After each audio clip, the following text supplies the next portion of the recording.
Hello guys, today we are going to study chapter 1 of class 9th NCERT book A Lost Child। तो इस chapter का नाम है A Lost Child। तो इससे हमको समझ में आ रहा है लॉस्ट चाइल्ड मतलब इस पूरी स्टोरी में एक चाइल्ड गुम हो जाता है, तो इसके बारे में ये पूरी कहानी है। Let's begin. A child goes to fair with his parents. Fair means एक चाइल्ड मेले में जाता है अपने पेरेंट्स के साथ। एक चाइल्ड जाता है मेले में अपने पेरेंट्स के साथ। He is happy and excited. वो खुश है और एक्साइटेड है। एक्साइटेड मतलब ईगरली, एंथुजियाज़म है उसके अंदर बहुत, ठीक है, उत्साह है। He wants sweets and toys displayed there. तो उसको वहाँ पे जो स्वीट्स हैं, वहाँ जो टॉयज़ हैं, ही वॉन्ट्स देम, वो उसको ख़रीदना चाहता है। But his parents don't buy them for him. तो उसके पेरेंट्स वो चीज़ें उसके लिए नहीं खरीदते हैं। Why then does he refuse when someone else offer him. Refuse का मतलब होता है मना करना। तो जब कोई और उसको ऑफ़र करता है ये सारी चीज़ें, तो वो मना क्यों कर देता है, इस स्टोरी में ये है। So let's start. It was festival of spring.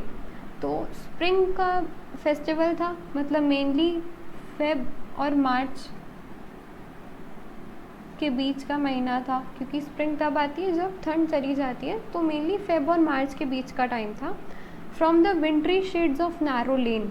विंट्री shades का मतलब होता है winter season.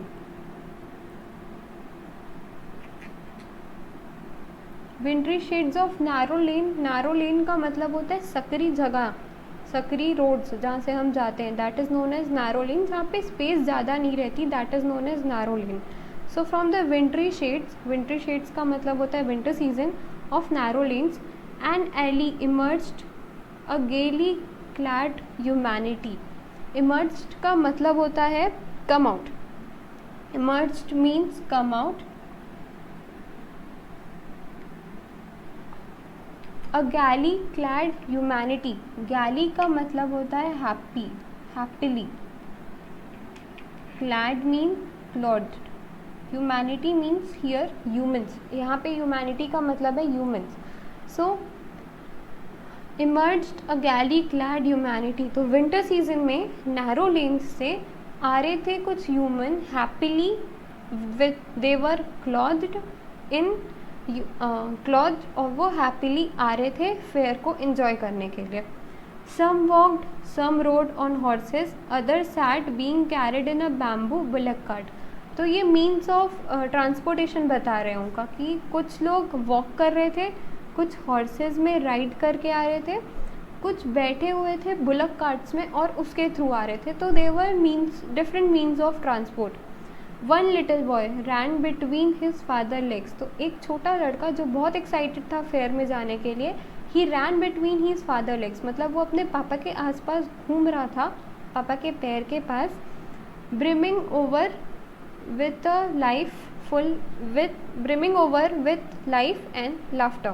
So brimming over means जब वो बहुत ज़्यादा एक्साइटमेंट से भर गया था, जो which was more, so he was brimming over with life and laughter.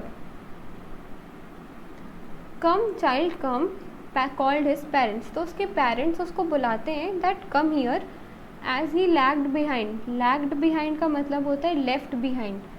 So he was seeing toys there. तो वो पीछे छूट जाता है टॉयज़ को देखते देखते। तो his parents called him. Fascinated by the toys. Fascinated का मतलब होता है attracted. So he was attracted by the toys which he saw there, by the toys in the shops that lined in a way. तो जब भी हम fair में जाते हैं तो हम देखते हैं कि बहुत सारी टॉयज़ की शॉप होती हैं, बहुत सारी स्वीट्स की शॉप होती हैं, एंड गेम्स की भी शॉप होती हैं। तो वो एक टॉय की शॉप में रुक जाता है, तब उसके पेरेंट्स उसको बुलाते हैं। He was fascinated to the toys, मतलब वो टॉयज़ की तरफ बहुत ज़्यादा अट्रैक्टेड था। He hurried towards his parents. Hurried मतलब वो जल्दी से अपने पेरेंट्स की तरफ जाने के लिए बढ़ता है। His obedient feet to their call. Obedient मतलब वो उनकी बात मान के उनके पास जाने के लिए करता है। His eyes were lingering on the receding toys. Lingering का मतलब होता है lasting for a long time. Lingering means lasting for long time. So his eyes, वो जैसे जैसे आगे बढ़ते जा रहा था वो उस टॉयज़ को रेजिस्ट नहीं कर पा रहा था, वो उस टॉय को कंटिन्यूसली देख रहा था। रिसीडिंग टॉयज़, रिसीडिंग का मतलब होता है जो पीछे छूट जाता है। जैसे वो टॉय शॉप से आगे बढ़ता है अपने पेरेंट्स की तरफ जाने के लिए, तो वो उस चीज़ को रिसीड कर रहा था, मतलब वो टॉय शॉप को बिहाइंड छोड़ रहा था, लेकिन उसका जो इम्प्रेशन है that was lasting for a long time in his mind. As he came where they stop to wait for him, तो उसके पेरेंट्स एक जगह रुके थे उसके लिए। He could not suppress the desire of his heart, suppress का मतलब होता है पुट एन एंड, तो उसके मन में जो डिज़ायर था वो उस पर एंड नहीं लगा पा रहा था। डिज़ायर मतलब फीलिंग, जो फीलिंग थी उसके मन में उस टॉयज़ को ख़रीदने के लिए, वो उसको ख़त्म नहीं कर पा रहा था। Even though he well knew the old cold stare of refusal in their eyes, तो उसको पता था कि उसके पेरेंट्स उसको वो चीज़ नहीं लेके देंगे। He knew the old cold stare, old cold stare का मतलब यहाँ पे है कि रिफ्यूज़ल, कोई लव नहीं, कोई अफेक्शन नहीं। देयर पेरेंट्स सेड हिम कि हम ये नहीं लेके देंगे, मतलब नहीं लेके देंगे। So they were strict about it.